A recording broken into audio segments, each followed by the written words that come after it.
More from Victoria Scholar, who joins me now from London. She is a market analyst at IG Group.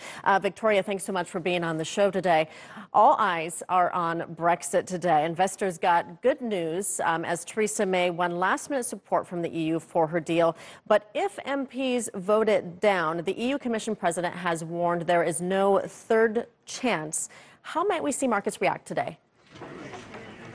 So as you can see, there's a lot of volatility in the market. It's a field day for currency traders, really. We saw the pound was up at 22-month highs against the US dollar, against the euro, and it's also high against the US dollar. We've seen that really unwind, and there's a lot of selling in the pound. That's on the back of these comments from Geoffrey Cox, the Attorney General, essentially saying that the legally binding agreement that was agreed last night between Theresa May and Jean-Claude Juncker actually doesn't change the legal risk at all, and there remains this risk that we would remain indefinitely within the customs union, and that this Irish backstop, this key sticking issue, will also remain. So we're going to have a deal tonight in Parliament, in the House of Commons. It's likely that Theresa May is going to lose that, and if that's the case, we could see a little bit of downside for the pound continuing. If she wins, that could give a big boost for the pound, but that doesn't look likely right now.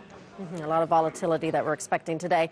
The UK economy rose 0.5% in January for its biggest monthly gain in 2 years.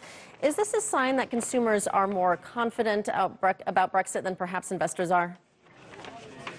Well, it's quite interesting, actually, because this is really playing second fiddle to the Brexit story. Normally, UK GDP figures would be a key focus for market participants and investors, but really, because of Brexit, it's kind of been missed a little bit. But as you said, they were pretty strong for the month of January, up by 0.5%. Doesn't sound too strong, but certainly better than expected. I think the key takeaway here is that consumers are saying, we're just going to keep calm and carry on. We're not going to let it really affect us as of now. The key way in which we're seeing Brexit impact the economy is through business investment. We saw a sharp slump there in the fourth quarter of last year, and the other way, of course, was when the pound sold off in the aftermath of the referendum, and that really caused a squeeze on consumers. But as for consumers, in terms of this GDP figure, they're essentially just continuing as normal.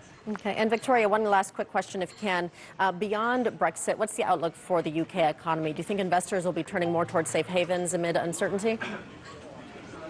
Well, we have seen a big rise in the US dollar, suggesting that there are increasing flows towards safe havens. But we're over 10 years on from the financial crisis now. The OECD recently downgraded its outlook for the UK economy, as well as many other G20 economies. So certainly it looks like there could be some dark clouds on the horizon, not just from Brexit, but essentially because we're at the tail end of this upswing of the economic cycle. We've been moving higher for the last 10 years, and we know recessions tend to go in a sort of decade-long swing. So that's one of the key concerns, especially while its trading partners also facing slowdowns. Italy in a recession, Germany narrowly staving off a recession, and China decelerating as well. Okay, Victoria, thank you so much. We'll leave it there. Victoria Scholar live in London.